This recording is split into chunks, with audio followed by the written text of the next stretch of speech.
फिर एक नई वीडियो के साथ आपके सामने हाज़िर हूँ अपनी ट्रैवल एंड टूर सीरीज़ के साथ। आज की वीडियो में मैं आपको ये बताऊंगा कि आप इटली में रहते हुए अपनी फैमिली को कैसे बुला सकते हैं। ये बहुत इजी प्रोसेस है, कोई रॉकेट साइंस प्रोसेस नहीं है, ठीक है। आप मेरी कंसल्टेंसी भी ले सकते हैं इस हवाले से। बेसिकली पहले मैं आपको ये बताता चलूँ कि इटली में रहते हुए जब आप फैमिली बुलाते हैं तो वो फैमिली है कौन सी जिसको आप पाकिस्तान से बुला सकते हैं। ये आपकी डायरेक्ट जो जो फर्स्ट फैमिली लेयर होती है, ये वो फैमिली है जिसमें आपके बहन भाई, अम्मी अब्बू और वाइफ बच्चे शामिल हैं, ठीक है। अब सारे बहन भाई भी नहीं इसमें शामिल। इसको फर्दर मैं डिटेल में बताता हूँ कि वो पेरेंट्स जो फाइनेंशियली आप पे डिपेंडेंट है पाकिस्तान में, आप उनको बुला सकते हैं, ठीक है। पर आपको पाकिस्तान से ये प्रूफ करना पड़ेगा कि वो कोई जॉब नहीं करते और फाइनेंशियली आप पे ही डिपेंडेंट है। एंड ऑफ कोर्स ये इजी है, आप जो है ना ये प्रूफ कर सकते हैं पाकिस्तान से। इसके अलावा वो बहन भाई जो 18 साल से कम हैं और फाइनेंशियली आप पे डिपेंडेंट हैं, आप उनको भी बुला सकते हैं। और ऑफ कोर्स आपकी वाइफ, चाहे जो भी एज हो, फाइनेंशियली आप पे डिपेंडेंट हो ना हो, डजेंट रियली मैटर। और वो बच्चे आपके जो 18 से कम हैं, उनको आप बुला सकते हैं, ठीक है। तो यह क्लियर हो गया कि आप किसको बुला सकते हैं।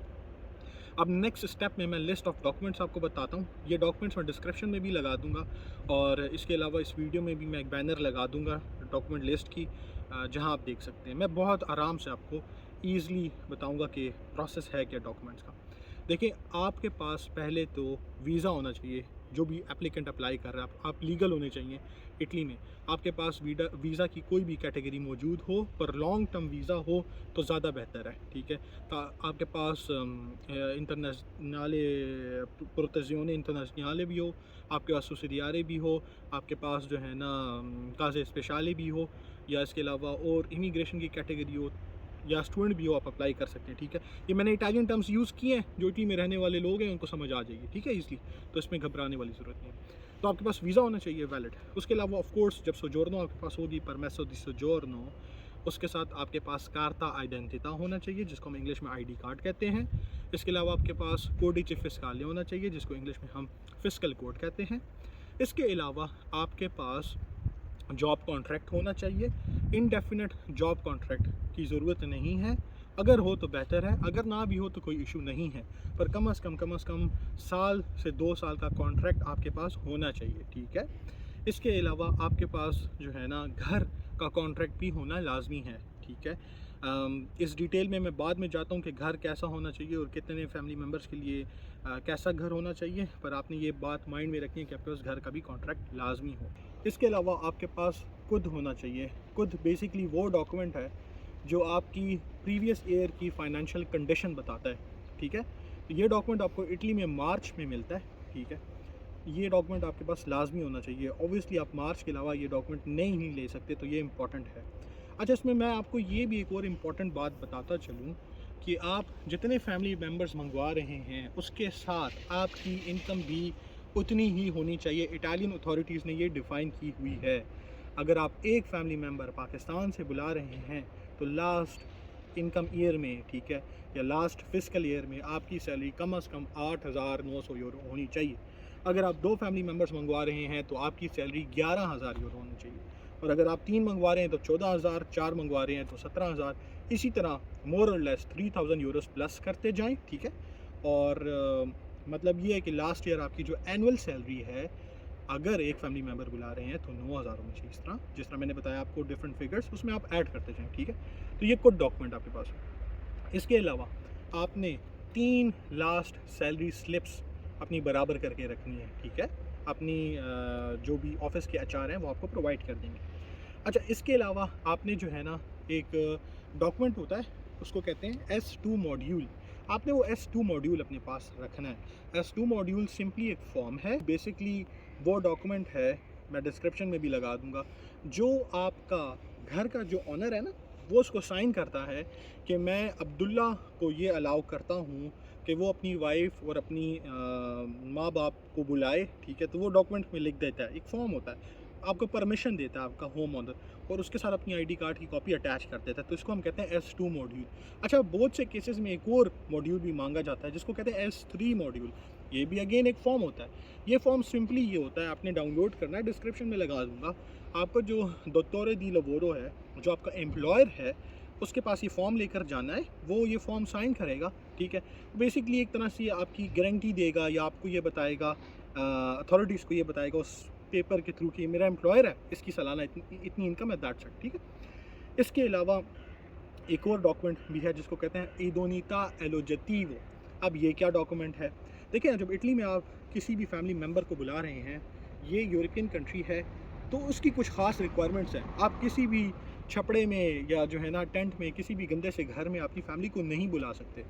ऐसा है कि हर फैमिली मेम्बर के अकॉर्डिंगली एक स्पेसिफिक एरिया डिफ़ाइन किया गया है। फॉर एग्ज़ाम्पल, एक फैमिली मेम्बर आप बुला रहे हैं तो आपके घर का एरिया 45 मीटर स्क्वायर होना चाहिए, 2 family members 55 metre square, 3 family members 65 and so on so fourth.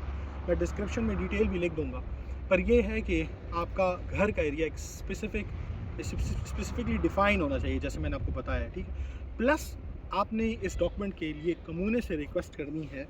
कमूने जो है ना आपको प्रोसेस बता देगा। Commune means town hall in English, ठीक है, जिस तरह पाकिस्तान में यूनियन काउंसिल जैसे कहते हैं। आपने उनको रिक्वेस्ट करनी है, वहाँ से एक बंदा आपके घर आएगा और आपके घर को आकर चेक करेगा कि आया according to the rules and regulations आपका घर ठीक है कि नहीं है। फॉर एग्जांपल, आपकी छत का डिस्टेंस कितना है, आपके वॉशरूम में यहाँ पे खिड़की होना लाजमी होती है, वो है नहीं है, पूरा घर वेंटिलेटेड है नहीं है, तो ये सारी चीज़ें चेक करेगा। इस डॉक्यूमेंट को कहते हैं इदोनीता एलोजेटिवो, ठीक है। इसके अलावा आपके पास सारे एप्लीकेंट्स की पासपोर्ट की फ़र्स्ट पेज की कॉपी होनी चाहिए। जितने भी पाकिस्तान से आप लोग बुला रहे हैं, उन सब के फ़र्स्ट पेज की coloured copy, scanned, not picture leave your phone से, स्कैंड कॉपी प्लीज़, ठीक है। इसके अलावा जो है ना आपके ऑफ कोर्स अपने भी पासपोर्ट की फ़ोटो कॉपी। अब जब आपके पास ये सारे डॉक्यूमेंट्स रेडी हो जाएंगे तो आपने इसको एक फ़ाइल में रखना है। मैं रिपीट भी कर देता हूँ विदाउट गोइंग इन डिटेल्स। अच्छा, तो जॉब कॉन्ट्रैक्ट, हाउस कॉन्ट्रैक्ट, खुद इदोनीता एलोजेटिवो, ठीक है, last 3 salary slips, S2 S3 module, applicant का जो फॉर एग्जांपल मैं बुला रहा हूँ तो मेरा परमेसो दी सोजोर्नो, कार्ता आइडेंटिटा, कोडिci फिस्काले, पासपोर्ट, ठीक है। पाकिस्तान से जितने भी फैमिली मेम्बर्स आप बुला रहे हैं उन सब का पासपोर्ट की फ़र्स्ट पेज की कॉपीज़, कलर्ड कॉपीज़। और इसके अलावा एक डॉक्यूमेंट जो मैं यहाँ मेंशन करना भूल गया था पहले, वो भी इम्पॉर्टेंट है, जिसको कहते हैं स्टातो दी फैमिलिया। ये डॉक्यूमेंट आपको कमूने से मिल जाएगा। ये डॉक्यूमेंट ये आइडेंटिफाई करता है कि आया अगर मैं अपनी वाइफ को बुला रहा हूँ तो ऐसा तो नहीं है कि मेरी इटली में ऑलरेडी कोई दूसरी वाइफ मौजूद है या दूसरे पेरेंट्स मौजूद हैं, ठीक है। तो ये डॉक्यूमेंट ये प्रूव करता है, ये डॉक्यूमेंट्स आपने लगाने हैं, ठीक है। अब आपके पास जब ये सारे डॉक्यूमेंट्स रेडी हो गए, आपने ये डॉक्यूमेंट्स लेकर जाना है किसी भी लॉयर के पास। देखें, आप ये ऑनलाइन ख़ुद भी प्रोसेस कर सकते हैं, पर मैं आपको ज़्यादा रिकमेंड नहीं करूँगा क्योंकि थोड़ा रिस्की है। बहुत डीप डिटेल्ड इसका फॉर्म होता है, ठीक है, जो आपने ऑनलाइन दुमानदा करना होता है। तो आप लॉयर के पास जाएँ, 100 to 150 यूरोस लॉयर की फ़ीस है इस दुमानदा करने की। लॉयर आपका ये दुमानदा कर देगी या कर देगा ऑनलाइन। आपने लॉयर को एक मार्का दी बोलो भी लेकर देनी है। मार्का दी बोलो मींस एक पोस्ट स्टैम्प होती है या पोस्ट टिकट जिसको इंग्लिश में कहते हैं, 16 यूरोस की वो होती है, ये भी आपने लॉयर को देनी है, ठीक है। बेसिकली लॉयर चूँकि ऑनलाइन दुमानदा कर रही है तो वो आपका इस मार्का दी बोलो का नंबर लिखती है, पर फिज़िकली मार्का दी बोलो आपने अपने पास लाजमी रखना है। लेटर ऑन स्टेजेस ये आपके काम आएगा, ठीक है। अब जब आपका ऑनलाइन दुमानदा हो गया, ठीक है, अब आपने वेट करना है। Almost depend on the city, it varies from city to city. अब अगर आप छोटे सिटी में रहते हैं तो तकरीबन 1.5 महीने में आपको रिस्पॉन्स आएगा आपके एड्रेस पर और आपको अपॉइंटमेंट आएगी परफतूरा की तरफ से, ठीक है। परफतूरा यहाँ का ऑफिस होता है, इमिग्रेशन ऑफिस, तो ये डील करता है। परफतूरा जब आपको बुलाएगा तो आपने सारे ये डॉक्यूमेंट्स अगेन फिज़िकल कॉपीज़ के साथ लेकर जाने हैं, कॉपीज़, ठीक है, और अपना ओरिजिनल पासपोर्ट परफतूरा में लेकर जाने हैं। तो परफतूरा आपकी ये सारे डॉक्यूमेंट्स फिज़िकली चेक कर लेगा, ऑल गुड है, उनको कोई फर्दर डॉक्यूमेंट्स नहीं रिक्वायर्ड। अगर रिक्वायर्ड है आपको बता देंगे, अगर नहीं required, most of the cases नहीं रिक्वायर्ड होता, तो वो आपको जो है ना फर्दर ऐसा करेंगे कि कहेंगे ठीक है आप जाएं, और इसके 1.5 महीने बाद फर्दर आपको या 1 महीने बाद अपॉइंटमेंट मिल जाएगी कि दोबारा परफतूरा आएँ, आप परफतूरा जाएँ, आपका नोला वोस्ता रेडी होगा। नोला वोस्ता मीन्स नॉन ऑब्जेक्शन सर्टिफिकेट। ये टर्म यूज़ होती है इटली में जब फैमिली बुला रहे होते हैं तो हर बंदा कहता है नोला वोस्ता के लिए अप्लाई करना है, ठीक है। तो ये नॉन ऑब्जेक्शन सर्टिफिकेट होता है फैमिलियारे रियूनियन के लिए, फैमिली रियूनियन के लिए। तो आपको पर फतूरा 1.5 महीने बाद अपॉइंटमेंट के साथ ये चीज़ इशू कर देगा। डॉक्यूमेंट आपका ओरिजिनल पासपोर्ट देखा जाता है, यहाँ पे आप ये बात याद रखें, आपके पास होना चाहिए, ठीक है। आप अपना पासपोर्ट लेकर जाएंगे, आपको नोला ओस्ता मिल गया, नोला ओस्ता लेकर आप आएँ और नोला ओस्ता DHL के थ्रू या आप कोई भी पाकिस्तान जा रहा हो, अपने ओरिजिनल कॉपी पाकिस्तान में भेजनी है, ठीक है, फ़िज़िकल कॉपी।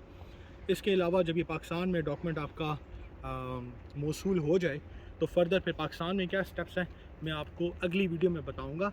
लेकिन इसके अलावा मैं लास्ट में आपको ये बात भी बता दूं कि ये वो मैक्सिमम डॉक्यूमेंट्स हैं जो रिक्वायर्ड हैं किसी भी वीज़ा कैटेगरी के लिए, और डिफरेंट वीज़ा कैटेगरीज़ के लिए इससे कुछ कम डॉक्यूमेंट्स रिक्वायर्ड होते हैं। पर मैं आपको ये रिकमेंड करूँगा, चाहे आप जिस भी वीज़ा कैटेगरी से हैं, कि ये सारे डॉक्यूमेंट्स आप लेकर जाएं, तैयार करें। क्योंकि अगर आपकी कोई भी कैटेगरी है, फॉर एग्ज़ाम्पल प्रोटेक्शन इंटरनेशनल आपकी कैटेगरी है और आप जो है ना कम डॉक्यूमेंट्स लेकर नोला ओस्ता तो ले लेते हैं, पर जब आपकी फ़ैमिली यहाँ पे आती है तो फिर आपको यही सारे डॉक्यूमेंट्स दोबारा बनाने पड़ते हैं। तो बेहतर यही है कि आप पहले से अपने डॉक्यूमेंट्स रेडी रखें, ठीक है, क्योंकि इन एनी केस फैमिली आने के बाद आपको ये डॉक्यूमेंट्स चाहिए होते हैं और एक लंबा प्रोसेस है। तो आगे मैं आपके लिए 2 वीडियोस बनाऊंगा कि पाकिस्तान में क्या करना है, ठीक है, नोला ओस्ता के बाद, और जब आपकी फ़ैमिली यहाँ आ जाए तो क्या करना है। तो थैंक यू, और डिस्क्रिप्शन में मैं सब कुछ लिख भी दूँगा, कमेंट में आप सवाल कर सकते हैं। अल्लाह हाफ़िज़। अगर आपको वीडियो पसंद आई है तो काइंडली सब्सक्राइब करें ताकि मेरी भी हौसला अफजाई हो और मैं ऐसी वीडियोस इंफॉर्मेटिव बनाता रहूं और आप लोगों के साथ शेयर करता रहूं।